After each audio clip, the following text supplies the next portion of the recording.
ನಮಸ್ಕಾರ ವೀಕ್ಷಕರೇ, ಏಷ್ಯಾನೆಟ್ ಸುವರ್ಣ ನ್ಯೂಸ್ನ ಜಾತಕ ಫಲ ವಿಶೇಷ ಕಾರ್ಯಕ್ರಮಕ್ಕೆ ಸ್ವಾಗತ. ನಾನು ನಯನ ಶಂಕರ್. ಇವತ್ತು ಗುರುವಾರ ಅಂದಾಗ ನಮಗೆಲ್ಲ ಗುರು ಮಹಿಮೆ, ಗುರು ಬೋಧೆ, ಗುರು ತತ್ವ ನೆನಪಾಗುತ್ತೆ. ಹಾಗಾದರೆ ಈ ದಿನದ ವಿಶೇಷತೆ ಹೇಗಿದೆ, ಇವತ್ತು ದ್ವಾದಶ ರಾಶಿಗಳ ಫಲಾಫಲಗಳೇನು ಅನ್ನೋದನ್ನು ನೋಡ್ತಾ ಹೋಗೋಣ. ಇದೀಗ ನಮ್ಮ ಜೊತೆ ಖ್ಯಾತ ಜ್ಯೋತಿಷಿಗಳಾಗಿರುವಂಥ ಶ್ರೀಕಂಠ ಶಾಸ್ತ್ರಿಗಳಿದ್ದಾರೆ. ಬನ್ನಿ ಅವರನ್ನ ಕಾರ್ಯಕ್ರಮಕ್ಕೆ ಸ್ವಾಗತಿಸೋಣ. ಶಾಸ್ತ್ರಿಗಳೇ, ಕಾರ್ಯಕ್ರಮಕ್ಕೆ ಸ್ವಾಗತ. ನಮಸ್ಕಾರ. ಶಾಸ್ತ್ರಿಗಳೇ, ಇವತ್ತು ಗುರುವಾರ, ಬಹಳ ವಿಶೇಷವಾದಂಥ ದಿನ. ಈ ದಿನದ ಮಹತ್ವವನ್ನು ತಿಳಿಸೋದಾದರೆ? ಶ್ರೀ ಗುರುಭ್ಯೋ ನಮಃ. ಹರಿ ಓಂ. ಮೂರ್ತಿತ್ವೇ ಪರಿಕಲ್ಪಿತ ಶಶಿಭೃತೋ ವರ್ತ್ಮ ಪುನರ್ಜನ್ಮನ ಮಾತ್ಮೇತ್ಯಾತ್ಮವಿದಾಂ ಕ್ರತುಶ್ಚಯಜತಾಂ ಭರತ ಅಮರಜ್ಯೋತಿಷಾಂ ಲೋಕಾನಾಂ ಪ್ರಳಯೋದ್ಭವ ಸ್ಥಿತಿ ವಿಭುಶ್ಚಾನೇಕಧಾ ಯಶರತು ವಾಚನ್ನ ಸದತಾತ್ವನೇಕ ಕಿರಣ ತ್ರೈಲೋಕ್ಯ ದೀಪೋರವಿ. ಸಮಸ್ತ ವೀಕ್ಷಕರಿಗೆ ಶುಭೋದಯ, ಶುಭ ಬೆಳಗು. ಈ ವಾರದ ವಿಶೇಷತೆ, ಮಹತ್ವ, ಮಹಿಮೆ ತಿಳಿಯುವ ಮುನ್ನ ಈ ಹೊತ್ತಿನ ಪಂಚಾಂಗವನ್ನು ಗಮನಿಸಿಕೊಳ್ಳೋಣ. ಶ್ರೀ ಪರಾಭವನಾಮ ಸಂವತ್ಸರ, ಉತ್ತರಾಯಣ, ವಸಂತ ಋತು, ಚೈತ್ರ ಮಾಸ, ಕೃಷ್ಣ ಪಕ್ಷವಾಗಿದೆ. ಈ ದಿವಸ ಗುರುವಾರವಾಗಿರತಕ್ಕಂಥದ್ದು. ಚತುರ್ದಶಿ ತಿಥಿ, ಉತ್ತರ ಭಾದ್ರ ನಕ್ಷತ್ರ. ಈ ದಿವಸ ಈ ಮಾಸದ, ಚೈತ್ರ ಮಾಸದ ಕೊನೆಯ ಗುರುವಾರ.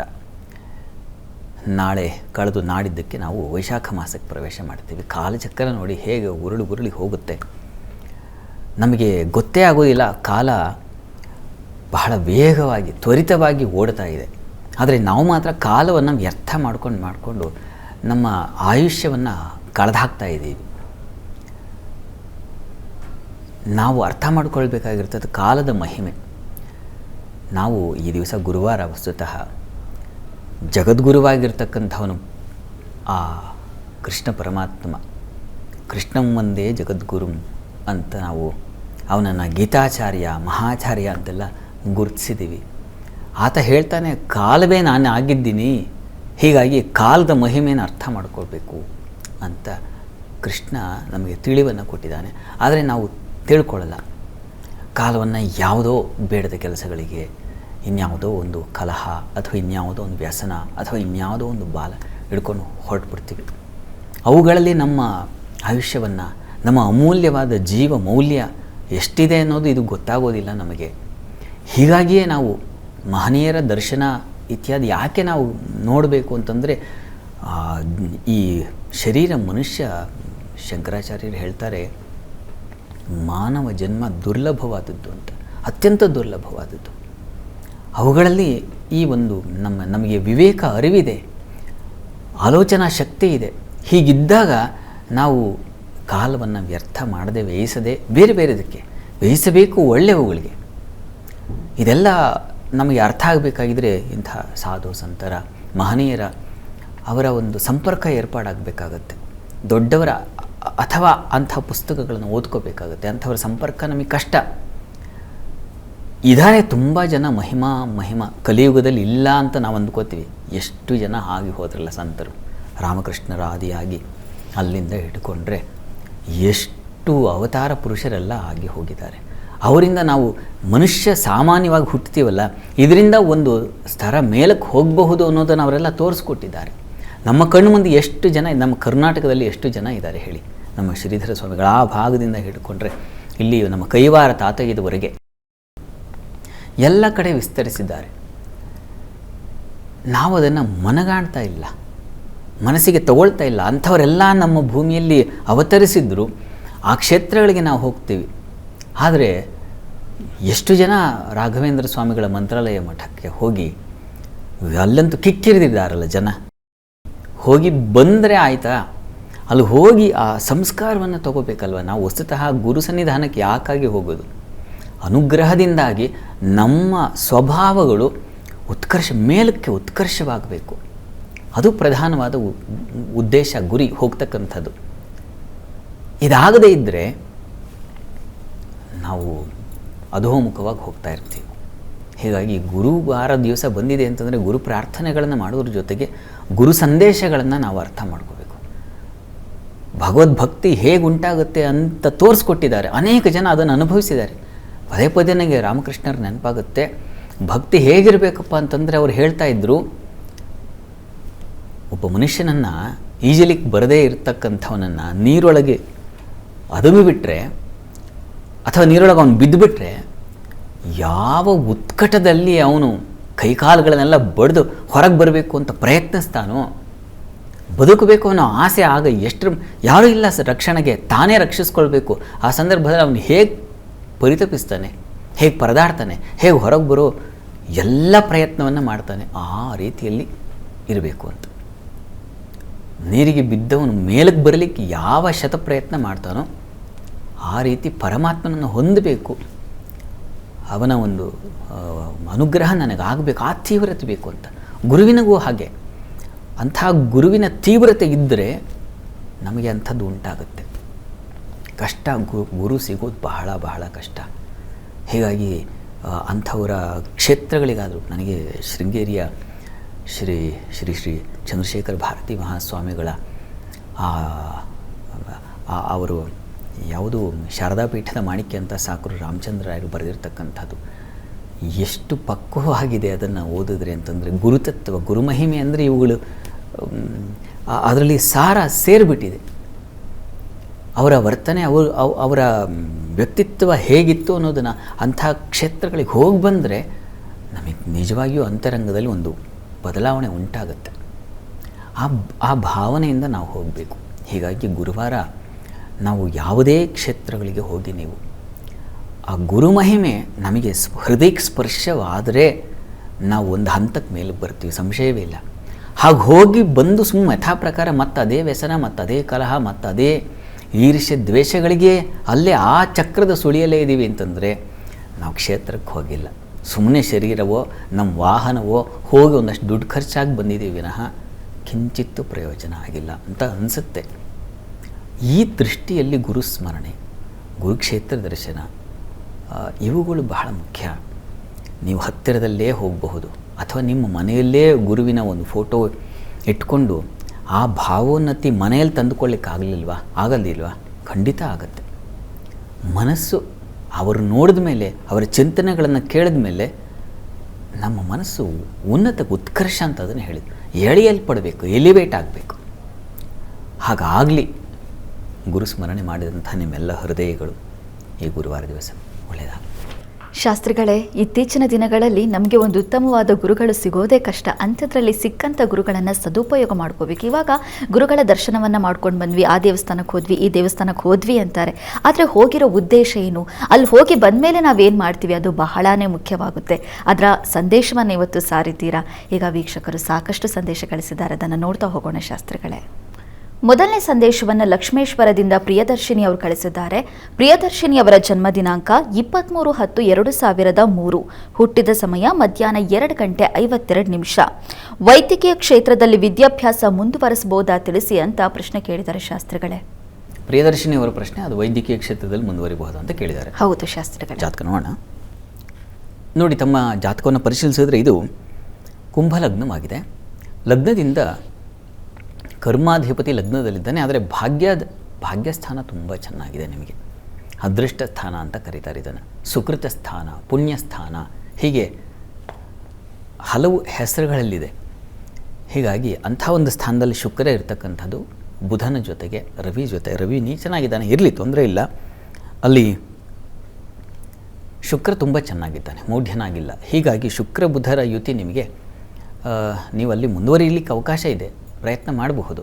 ವೈದ್ಯಕೀಯದಲ್ಲಿ ನೀವು ಅದರಲ್ಲಿ ಸ್ತ್ರೀ ಪ್ರಸೂತಿ ತಜ್ಞೆ ಆ ಕ್ಷೇತ್ರಗಳಲ್ಲಿ, ಅಂದರೆ ಸ್ತ್ರೀಯರಿಗೆ ಸಂಬಂಧಿಸಿರ್ತಕ್ಕಂಥ ವಿಶೇಷಗಳು ಯಾವುದಿದೆ ಅದು ಶುಕ್ರನ ಕಾರಣದಿಂದಾಗಿ ಅದು ಉಂಟಾಗುತ್ತೆ.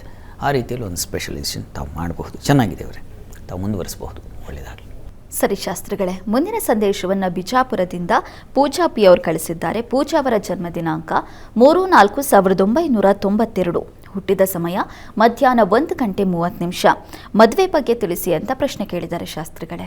ಪೂಜಾ ಅವರ ಪ್ರಶ್ನೆ ವಿವಾಹಕ್ಕೆ ಸಂಬಂಧಿಸಿದಲ್ವ? ಹೌದು ಶಾಸ್ತ್ರ. ಜಾತಕ ನೋಡೋಣ. ನೋಡಿ, ತಮ್ಮದು ಸಿಂಹಲಗ್ನವಾಗಿದೆ. ಲಗ್ನದಿಂದ ಸಪ್ತಮಾಧಿಪತಿ ಶನೈಶ್ಚರ ಸಪ್ತಮದಲ್ಲಿದ್ದಾನೆ. ವಸ್ತುತಃ ಶನೈಶ್ಚರ ಒಂದು ಪಾಪಗ್ರಹ, ಆದರೆ ಸ್ವಕ್ಷೇತ್ರದಲ್ಲಿದ್ದಾನೆ.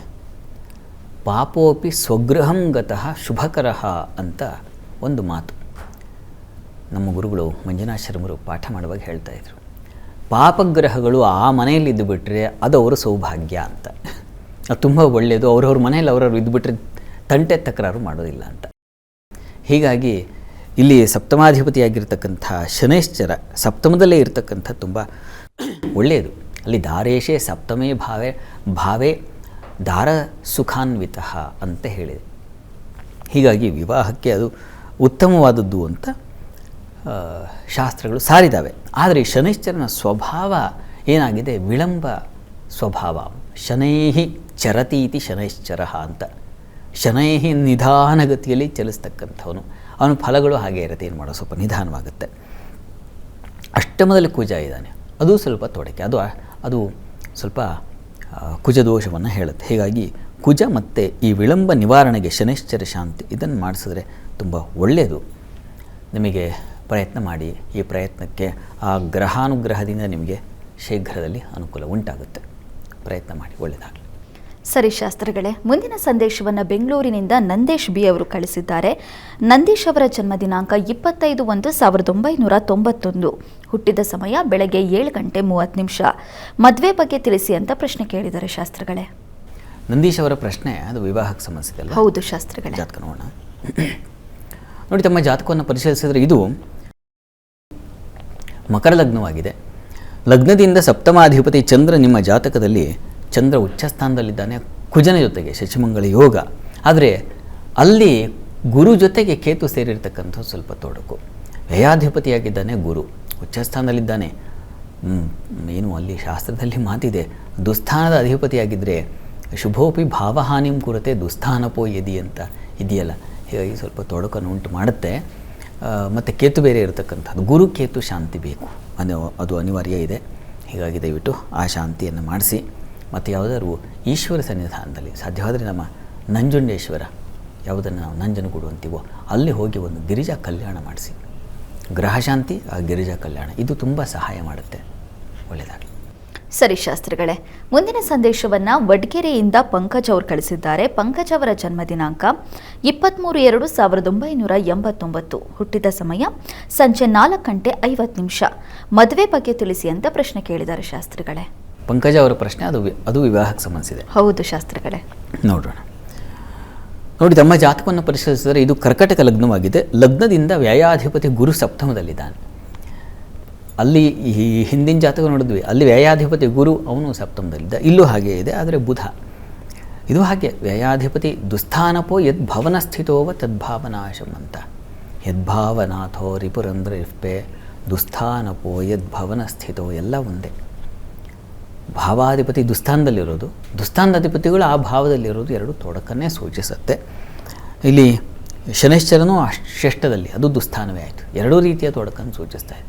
ಶನಿ ಬುಧ ಶಾಂತಿ ಅನಿವಾರ್ಯ ಇದೆ. ಅದನ್ನು ತಾವು ಮಾಡಿಸಿದ್ರೋ ಇಲ್ಲೋ ಗೊತ್ತಿಲ್ಲ. ಮಾಡಿಸಿಲ್ಲ ಅಂದರೆ ಅದನ್ನು ಮಾಡಿಸಬೇಕಾಗತ್ತೆ. ಜಪಸಹಿತವಾಗಿ ಮಾಡಿಸಿದ್ರೆ ತುಂಬ ಒಳ್ಳೆಯದು. ಈ ಪ್ರಯತ್ನ ಮಾಡಿ. ಈಗ ಗುರುದಶೆಯಲ್ಲಿ ಶನಿ ಭಕ್ತಿ ನಡೀತಾ ಇದೆ. ನಂಗೆ ಅನಿಸುತ್ತೆ ಮುಂದಿನ ಜೂನ್ ವೇಳೆಗೆ ಹೆಚ್ಚಿನ ಅವಕಾಶ ಇದೆ. ಗ್ರಹಶಾಂತಿಯನ್ನು ಒಂದು ಅಚ್ಚುಕಟ್ಟಾಗಿ ಅಂತಂದರೆ ಯಾವ ಥರ ಅಂತಂದರೆ ಮನಸ್ಸಿನ ತೀವ್ರತೆ ಅಂತೀನಲ್ಲ ನಾನು, ಆ ರೀತಿಯಲ್ಲಿ ಅದು ಆರಾಧನೆ ಮಾಡಿದ್ರೆ ಭಾಗವತ ಕೃಪೆಯಿಂದ ಉಂಟಾಗುತ್ತೆ. ಆತಂಕ ಬೇಡ. ಒಳ್ಳೆಯದಾಗಲಿ. ಶಾಸ್ತ್ರಿಗಳೇ, ಮೊದಲಿಗೆ 6 ರಾಶಿಗಳ ಈ ದಿನದ ಫಲಾಫಲ ಮತ್ತು ಪರಿಹಾರ ತಿಳಿಸೋದಾದರೆ? 12 ರಾಶಿಗಳ ಫಲಾಫಲ ತಿಳಿಯುವ ಮುನ್ನ ಈ ಹೊತ್ತಿನ ಗ್ರಹಸ್ಥಿತಿಯನ್ನು ಗಮನಿಸ್ಕೊಳ್ಳೋದಾದರೆ, ಮೇಷರಾಶಿಯಲ್ಲಿ ನಾವು ರವಿ ಶುಕ್ರರನ್ನು ಕಾಣ್ತಾ ಇದ್ದೀವಿ. ಗುರುಮಾಂದಿಯರು ಒಟ್ಟಾಗಿದ್ದಾರೆ, ಅದು ಮಿಥುನ ರಾಶಿಯಲ್ಲಿ. ಕೇತು ಇರತಕ್ಕಂಥ ಸಿಂಹರಾಶಿಯಲ್ಲಿ. ರಾಹುವನ್ನು ಕಾಣ್ತಾ ಇದ್ದೀವಿ, ಅದು ಕುಂಭರಾಶಿಯಲ್ಲಿ. ಮೀನರಾಶಿಯಲ್ಲಿ ಅಲ್ಲಿ ಚಂದ್ರ ಬುಧ ಮತ್ತು ಕುಜ ಮತ್ತು ಶನೈಶ್ಚರನ್ನ ಕಾಣ್ತಾ ಇದ್ದೀವಿ. ಹೀಗಿರುವಾಗ 12 ರಾಶಿಗಳ ಫಲಾಫಲ ತಿಳಿತಾ ಹೋಗೋಣ. ಮೊದಲಿಗೆ ಮೇಷರಾಶಿಯವರಿಗೆ ತುಂಬ ಚೆನ್ನಾಗಿದೆ. ಕಾರಣ ರವಿ ಶುಕ್ರರ ಯುತಿಯೇ ನಿಮಗೆ ಧನಾಧಿಪತಿ ಜೊತೆಗೆ ರವಿ ಇರ್ತಕ್ಕಂಥ ತುಂಬ ಒಳ್ಳೆಯದು. ಹೀಗಾಗಿ ವಸ್ತ್ರ ಅಲಂಕಾರ ಕ್ಷೇತ್ರಗಳಲ್ಲಿರ್ತಕ್ಕಂಥವ್ರಿಗೆ, ರಂಗಕರ್ಮಿಗಳಿಗೆ ಶುಕ್ರೇಣ ರಂಗಾಯುಧೈ ಅಂತ ಹೇಳುತ್ತೆ. ಹೀಗಾಗಿ ಸಿನಿಮಾ ಅಥವಾ ಸೀರಿಯಲ್ ಇವುಗಳಿಗೆ ಸಂಬಂಧಿಸಿರ್ತಕ್ಕಂಥದ್ದು, ಅಥವಾ ಸೋಷಿಯಲ್ ಮೀಡಿಯಾ ಅದರಲ್ಲಿ ಆ್ಯಕ್ಟಿವ್ ಆಗಿರ್ತಕ್ಕಂಥ ಎಷ್ಟೋ ಜನರಿಗೆ ಅದು ತುಂಬ ಸಹಾಯವೇ ಮಾಡುತ್ತೆ. ಆ ರೀತಿಯಲ್ಲೆಲ್ಲ ತುಂಬ ಚೆನ್ನಾಗಿದೆ. ಈಗಂತೂ ಮನೆಗೊಂದು 10 ಯೂಟ್ಯೂಬ್ ಚಾನಲ್ಸ್ ಇದ್ದಾವಲ್ಲ, ಅವರಿಗೆಲ್ಲ ಒಂದು ಹೊಸದು ಏನೋ ಹೊಳಿತಾ ಇರುತ್ತೆ. ಆ ರೀತಿಯ ಒಂದು ಶುಭ ಫಲ ಇದೆ. ಇನ್ನು ಈ ದಿವಸ ಸ್ವಲ್ಪ ಸ್ನೇಹಿತರು ಬಂಧುಗಳ ವಿಚಾರದ ಸ್ವಲ್ಪ ಅಸಮಾಧಾನ, ಅವರಿಂದ ನಷ್ಟ ಆಯಿತು, ಅವರಿಂದ ಅಲೆದಾಡೋ ಪರಿಸ್ಥಿತಿ ಬಂತು, ಈ ಥರ ಅವರನ್ನು ಮುದಲಿಸ್ತಕ್ಕಂಥದ್ದು, ಅವರನ್ನು ತಗೊಳ್ತಕ್ಕಂಥದ್ದು, ಈ ರೀತಿಯ ಸಾಧ್ಯತೆ, ಸ್ವಲ್ಪ ಮನಸ್ತಾಪ ಉಂಟಾಗುತ್ತೆ. ಉಳಿದ ಹಾಗೆ ಈ ದಿವಸ ಸ್ವಲ್ಪ ಭಯದ ವಾತಾವರಣವೂ ಇದೆ. ಗಂಟಲ ಬಾಧೆ ಸೂಚಿಸ್ತಾ ಇದೆ. ಸ್ವಲ್ಪ ಆರೋಗ್ಯ ದೃಷ್ಟಿಯಿಂದ ಶಿವಸನ್ನಿಧಾನದಲ್ಲಿ ಅಭಿಷೇಕ ಮಾಡಿಸಿ. ಇನ್ನು ವೃಷಭ ರಾಶಿಯವರಿಗೆ ಈ ದಿವಸ ಅತಿಯಾದ ವ್ಯಯ, ನಷ್ಟ ಇವುಗಳನ್ನು ಸೂಚಿಸ್ತಾ ಇದೆ. ಮಾತು ಅಷ್ಟೇ, ಸ್ವಲ್ಪ ಮಟ್ಟಿಗೆ ಮಾತಿನಿಂದ ಘರ್ಷಣೆಗಳು ಕುಟುಂಬದಲ್ಲಿ. ಬ್ಯಾಂಕುಗಳಲ್ಲಿ ಕೆಲಸ ಮಾಡೋರು ತುಂಬ ಹುಷಾರಾಗಿರಬೇಕು ಈ ದಿವಸ. ತೊಂದರೆ ತೊಡಕು ಸೂಚಿಸ್ತಾ ಇದೆ ಈ ದಿವಸ, ಹೀಗಾಗಿ ಗಮನ ಇರಲಿ. ಮತ್ತು ವಿದ್ಯಾರ್ಥಿಗಳಿಗೆ ಸ್ವಲ್ಪ ತೊಂದರೆ, ಯಾವುದೋ ಟ್ಯೂಷನ್ಸೋ ಮತ್ತೊಂದು ಮಗದೊಂದು ಇನ್ಯಾವುದೋ ಕೋರ್ಸು, ಸ್ಪೆಷಲ್ ಕೋರ್ಸ್ಗಳು ಇರುತ್ತಲ್ಲ, ಅಲ್ಲೆಲ್ಲ ನಿಮಗೆ ಅಸಮಾಧಾನಕರ ವಾತಾವರಣ ಇರುತ್ತದೆ. ಇನ್ನು ಸಂಗಾತಿಯಲ್ಲಿ ಸ್ವಲ್ಪ ಅನುಕೂಲ ಇದೆ, ಲಾಭ ಅಥವಾ ಇನ್ನೇನು ಒಳ್ಳೆಯ ಮಾತು ಕೇಳ್ತಕ್ಕಂತಹ ಸಾಧ್ಯತೆ ಸೂಚಿಸ್ತಾ ಇದೆ, ತೊಂದರೆ ಇಲ್ಲ. ಪ್ರಾರ್ಥನೆಗೆ ದಿವಸ ನೀವು ಮನೆ ದೇವರ ಪ್ರಾರ್ಥನೆ ಮಾಡಿ. ಇನ್ನು ಮಿಥುನ ರಾಶಿಯವರಿಗೆ ದಿವಸ ವೃತ್ತಿಯಲ್ಲಿ ಸ್ವಲ್ಪ ಕಿರಿಕಿರಿಯ ವಾತಾವರಣ ಇದೆ, ಸಮಾಧಾನ ಕಳ್ಕೊಳ್ತೀರ. ಹಣಕಾಸಿನ ವಿಚಾರದಲ್ಲಿ ಸಮಾಧಾನ ಇರಲ್ಲ. ಮತ್ತು ಆರೋಗ್ಯದಲ್ಲೂ ಅಷ್ಟೇ ಸ್ವಲ್ಪ ಏರುಪೇರು, ಮನಸ್ಸು ಯಾಕೋ ಸ್ವಲ್ಪ ಶಾಂತತೆ ಇಲ್ಲವೇನೋ ಅಂತ ಅನಿಸುತ್ತೆ. ಗುರು ಸನ್ನಿಧಾನ, ಗುರು ಸೇವೆ ಮಾಡ್ತಕ್ಕಂಥದ್ದು ಬಹಳ ಒಳ್ಳೆಯದು. ಅದು ಆಗಲೇ ಹೇಳಿದೆ ನಾನು, ಗುರು ಹೇಗಿರಬೇಕು ಅಂತ. ಆ ರೀತಿಯಲ್ಲಿ ಒಂದು ತೀವ್ರವಾದ ಶ್ರದ್ಧೆಯಿಂದ ಗುರು ಕ್ಷೇತ್ರ ದರ್ಶನ ಮಾಡಿ. ಉಳಿದ ಹಾಗೆ ವಸ್ತ್ರಾಲಂಕಾರ ಕ್ಷೇತ್ರದಲ್ಲಿರೋರಿಗೆ, ಹಾಲು ಹೈನು ವ್ಯಾಪಾರಿಗಳಿಗೆಲ್ಲ ತುಂಬ ಚೆನ್ನಾಗಿದೆ. ಔಷಧ ಕ್ಷೇತ್ರದಲ್ಲಿರೋರಿಗೂ ತುಂಬ ಚೆನ್ನಾಗಿದೆ. ಇನ್ನು ಕರ್ಕಟಕ ರಾಶಿಯವರಿಗೆ ದಿವಸ ನಿಮಗೆ ವೃತ್ತಿಯಲ್ಲಿ ತುಂಬ ವಿಶೇಷವಾದ ಅನುಕೂಲ ಇದೆ. ಸಾಧನೆ ಮಾಡ್ತಕ್ಕಂಥದ್ದು, ಗೌರವ ಬಂದು ಒದಗತಕ್ಕಂತಹ ಸಾಧ್ಯತೆ ಇದನ್ನು ಸೂಚಿಸ್ತಾ ಇದೆ. ಏನು ವೈದ್ಯಕೀಯ ಕ್ಷೇತ್ರದಲ್ಲಿರೋರಿಗೆ ತುಂಬ ಚೆನ್ನಾಗಿದೆ. ವಸ್ತ್ರಾಲಂಕಾರ ಕ್ಷೇತ್ರದಲ್ಲಿರೋರಿಗೆ ತುಂಬ ಚೆನ್ನಾಗಿದೆ. ಕಾಸ್ಟ್ಯೂಮ್ ಫೀಲ್ಡ್ಗಳಲ್ಲಿರ್ತಕ್ಕಂಥವ್ರಿಗೆ ಚೆನ್ನಾಗಿದೆ. ಮತ್ತು ಈ ದಿವಸ ವ್ಯವೂ ಇದೆ, ಸ್ವಲ್ಪ ಹುಷಾರು. ಈ ದಿವಸ ಮುಖ್ಯವಾಗಿ ಸಂಗಾತಿಯ ವಿಚಾರದಲ್ಲಿ ಅನ್ಯೋನ್ಯತೆ, ಸಾಮರಸ್ಯ ಕಾಣಬಹುದು. ಉಳಿದ ಹಾಗೆ ಬಂಧುಗಳ, ಮಿತ್ರರ ಸಹಾಯ ತುಂಬ ಚೆನ್ನಾಗಿರುತ್ತೆ ಈ ದಿವಸ. ಪ್ರಾರ್ಥನೆಗೆ ದಿವಸ ಮಹಾಲಕ್ಷ್ಮಿ ಪ್ರಾರ್ಥನೆ ಮಾಡಿಕೊಳ್ಳಿ. ಇನ್ನು ಸಿಂಹರಾಶಿಯವರಿಗೆ ದಿವಸ ವೃತ್ತಿಯಲ್ಲಿ ಈ ದಿವಸ ಅನುಕೂಲದ ವಾತಾವರಣ ಇದೆ. ದೈವಾನುಕೂಲದಿಂದ ಸಹಾಯ ಕಾಣ್ತೀರಾ. ನಿಮ್ಮ ಕೈಲಿ ಆಗದ್ದನ್ನು ಇನ್ಯಾರೋ ಬಂದು ಸಹಾಯ ಮಾಡಿದ್ರಲ್ಲ ಅಂತ ಅನಿಸುತ್ತೆ. ಲಾಭ ಇದೆ. ವಿದೇಶ ಸಂಪರ್ಕಗಳ ಅನುಕೂಲಗಳು ಉಂಟಾಗುತ್ತೆ ಈ ದಿವಸ. ಹಿರಿಯರಿಂದ ಒಳ್ಳೆಯ ಉತ್ತಮ ಮಾರ್ಗದರ್ಶನ ಸಿಗುತ್ತೆ, ಸಲಹೆ ಸಿಗುತ್ತೆ. ಆತ್ಮೀಯರಿಂದ ಒಂದು ಉಪಕಾರ ಉಂಟಾಗ್ತಕ್ಕಂಥ ಸಾಧ್ಯತೆ ಇದೆ. ಚೆನ್ನಾಗಿದೆ ಇವರೇ. ಪ್ರಾರ್ಥನೆಗೆ ಶಿವಶಕ್ತಿಯರ ಆರಾಧನೆ ಮಾಡಿ. ಕನ್ಯಾ ರಾಶಿಯವರಿಗೆ ದಿವಸ ವೃತ್ತಿಯಲ್ಲಿ ಸ್ವಲ್ಪ ತೊಡಕುಗಳು, ತಕರಾರುಗಳು ಬರುತ್ತೆ. ಇನ್ಯಾವುದೋ ಒಂದು ಜವಾಬ್ದಾರಿ ಕೊಟ್ಟಿರ್ತಾರೆ, ಅದು ಆಗೋದಿಲ್ಲ ನಿಮ್ಮ ಕೈಲಿ, ಆ ಥರ ಆಗಿಬಿಡುತ್ತೆ. ಮತ್ತು ಇನ್ನೇನು ಅಪವಾದ ಬಂದುಬಿಡ್ತಕ್ಕಂತಹ ಸಾಧ್ಯತೆ ಸೂಚಿಸ್ತಾ ಇದೆ. ಹುಷಾರಾಗಿರಿ ವೃತ್ತಿ ಸ್ಥಳದಲ್ಲಿ. ಉಳಿದ ಹಾಗೆ ಸಂಗಾತಿಯಲ್ಲೂ ಅಷ್ಟೇ ಸ್ವಲ್ಪ ಅಸಮಾಧಾನ, ಮನಸ್ತಾಪಗಳು, ಮನೆಯಲ್ಲೂ ಜಗಳ, ಕೆಲಸದ ಕಡೆಯೂ ಸ್ವಲ್ಪ ಅಷ್ಟಕ್ಕಷ್ಟೇ, ಆ ರೀತಿಯಲ್ಲಿದೆ ಈ ದಿವಸ. ಗಾಬರಿ ಮಾಡ್ಕೋಬೇಡಿ. ಇನ್ನು ಈ ದಿವಸ ನಿಮಗೆ ಸ್ನೇಹಿತರು, ಬಂಧುಗಳ ವಿಚಾರದಲ್ಲಿ ಸ್ವಲ್ಪ ಹುಷಾರಾಗಿರಿ. ಯಾವುದಪ್ಪ ಈ ದಿವಸ ಸ್ವಲ್ಪ ಮಟ್ಟಿಗೆ ಪರವಾಗಿಲ್ಲ ಅಂತಂದರೆ ನೋಡಿ, ನಿಮಗೆ ಈ ದಿವಸ ಸ್ವಲ್ಪ ಸಾಧಾರಣವಾದ ದಿವಸ, ಅನುಕೂಲಗಳು ಕಡಿಮೆ ಇರುತ್ತೆ. ಹೀಗಾಗಿ ಪ್ರಯತ್ನ ವಿಫಲವಾಗಬಹುದು. ಧೃತಿಗೆಡಬೇಡಿ. ವಿಷ್ಣು ಸಹಸ್ರನಾಮ ಹೇಳ್ಕೊಳ್ಳಿ, ಗುರುಸ್ಮರಣೆ ಮಾಡಿ. ಇನ್ನು ತುಲಾರಾಶಿಯವರಿಗೆ ದಿವಸ ತಂದೆ ಮಕ್ಕಳಲ್ಲಿ ನೋಡಿ ಸ್ವಲ್ಪ ಜೋರಾದ ವಾಗ್ಘರ್ಷಣೆಗಳು, ಮನಸ್ತಾಪಗಳು ಬರೋ ಸಾಧ್ಯತೆ ಇದೆ.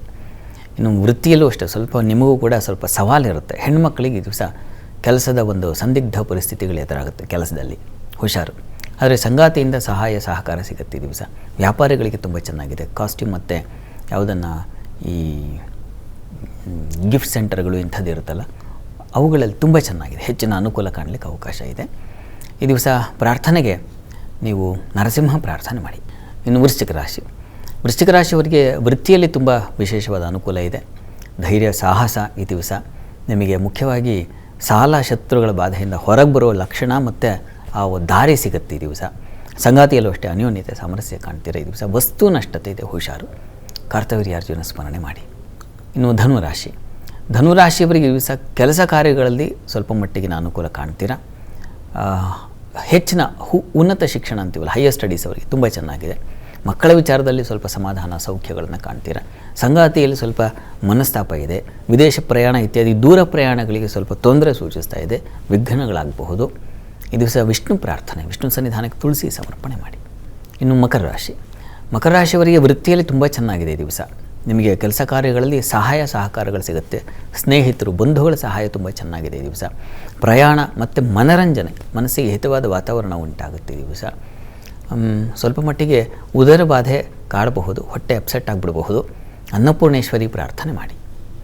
ಕುಂಭರಾಶಿಯವರಿಗೆ ನೋಡಿ, ನಿಮ್ಮ ರಾಶಿಯಿಂದ ತೃತೀಯದ ರವಿ ಶುಕ್ರರಿಂದಾಗಿ ಸಹೋದರರು, ಸೇವಕರು ಇಂಥವರಿಂದ ಹೆಚ್ಚಿನ ಸಹಕಾರ ಸೌಕರ್ಯಗಳನ್ನು ಕಾಣ್ತೀರ. ಧೈರ್ಯ ಸಾಹಸಗಳನ್ನು ನಿಮ್ಮ ಪ್ರದರ್ಶನ ಮಾಡುವ ಒಂದು ದಿವಸವಾಗಿರುತ್ತೆ ಈ ದಿವಸ. ಆದರೆ ಬುದ್ಧಿಮಂಕ ಆಗಿರುತ್ತೆ. ಎಲ್ಲ ಗೊತ್ತಿದೆ ನನಗೆ ಅಂತ ಅಂದ್ಕೋತೀರಾ, ಆದರೆ ಎಡು ಬಿಡ್ತೀರಾ. ಹುಷಾರು. ಗುರು ಹಿರಿಯರ ಮಾರ್ಗದರ್ಶನ ಸಲಹೆ ತೊಗೊಳ್ಳೋದು ತುಂಬ ಒಳ್ಳೆಯದು. ವೃತ್ತಿಯಲ್ಲಿ ಅನುಕೂಲ ಚೆನ್ನಾಗಿದೆ, ಆತಂಕ ಬೇಡ. ಪ್ರಾರ್ಥನೆ ಈ ದಿವಸ ಗುರುಸ್ಮರಣೆ, ಗುರುಕ್ಷೇತ್ರ ದರ್ಶನ ಮಾಡೋದು ತುಂಬ ಒಳ್ಳೆಯದು. ಮೀನರಾಶಿಯವರಿಗೆ ಈ ದಿವಸ ವೃತ್ತಿಯಲ್ಲಿ ಸ್ವಲ್ಪ ತೊಡಕುಗಳನ್ನು ಕಾಣ್ತೀರಾ. ಸ್ನೇಹಿತರು, ಸಹೋದ್ಯೋಗಿಗಳು ಇಂಥವರಿಂದ ಸ್ವಲ್ಪ ತೊಡಕು, ತೊಂದರೆ ಕಾಣಿಸೋ ಸಾಧ್ಯತೆ ಇದೆ. ಹುಷಾರಾಗಿರಿ. ಇದು ಸ್ವಲ್ಪ ಪ್ರಯಾಣದಲ್ಲೂ ಅಷ್ಟೇ ತೊಂದರೆಗಳನ್ನು ಎದುರಿಸಬೇಕಾಗುತ್ತೆ ಅಥವಾ ಡಿಲೇ ಆಗ್ತಕ್ಕಂತಹ ಸಾಧ್ಯತೆ ಸೂಚಿಸ್ತಾ ಇದೆ. ಇನ್ನು ಉಳಿದ ಹಾಗೆ ಕೃಷಿಕರಿಗೆ ಭೂ ವ್ಯವಹಾರಗಳು ಇಂಥ ಕೆಲಸಗಳಲ್ಲಿ ಸ್ವಲ್ಪ ಹಿನ್ನಡೆ ಉಂಟಾಗುವ ಸಾಧ್ಯತೆ ಇದೆ ಈ ದಿವಸ. ಸ್ವಲ್ಪ ಆಲೋಚನೆ, ಸ್ವಲ್ಪ ಮನಸ್ಸಿಗೂ ಪೆಟ್ಟು ಬೀಳುತ್ತೆ ಈ ದಿವಸ. ನೀವು ಕೂಡ ತಪ್ಪದೆ ಗುರು ಸೇವೆ, ಗುರು ಸನ್ನಿಧಾನದಲ್ಲಿ ಅಭಿಷೇಕ ಮಾಡಿಸೋದು ತುಂಬ ಒಳ್ಳೆಯದು. ಈ ದಿವಸ 12 ರಾಶಿಗಳವರು, ರಾಶಿ ಗೊತ್ತಿಲ್ಲ ಅಂತಕ್ಕಂಥವ್ರು ಹೇಳಬಹುದಾದ ಮಂತ್ರ ಗಮನಿಸಿ. ಓಂ ಅಷ್ಟೈಶ್ವರ್ಯ ಪ್ರದಾಯ ನಮಃ. ಗುರು ಒಂದು ಮಂತ್ರ ಇದು. ಇದನ್ನು ಹೇಳ್ಕೊಳ್ಳಿ. ಯಾವುದು ದಕ್ಕಬೇಕೋ ಅದು ದಕ್ಕತ್ತೆ. ಶಾಸ್ತ್ರಿಗಳೇ, ಈ ದಿನದ ವಿಶೇಷತೆ, ದ್ವಾದಶ ರಾಶಿಗಳ ಫಲ, ವೀಕ್ಷಕರ ಸಂದೇಶಗಳಿಗೆ ಪರಿಹಾರ ತಿಳಿಸಿದ್ದೀರಾ. ಧನ್ಯವಾದಗಳು ಶಾಸ್ತ್ರಿಗಳೇ. ಸರ್ವೇ ಜನಾಃ ಸುಖಿನೋ ಭವಂತು, ಸಮಸ್ತ ಸನ್ಮಂಗಳಾನಿ ಭವಂತು. ಎಲ್ಲರಿಗೂ ಶುಭವಾಗಲಿ. ವೀಕ್ಷಕರೇ, ಇದಾಗಿತ್ತು ಇವತ್ತಿನ ಜಾತಕ ಫಲ ವಿಶೇಷ ಕಾರ್ಯಕ್ರಮ. ನೇರ, ದಿಟ್ಟ, ನಿರಂತರ ಸುದ್ದಿಗಾಗಿ ನೋಡ್ತಾ ಇರಿ ಏಷ್ಯಾನೆಟ್ ಸುವರ್ಣ ನ್ಯೂಸ್.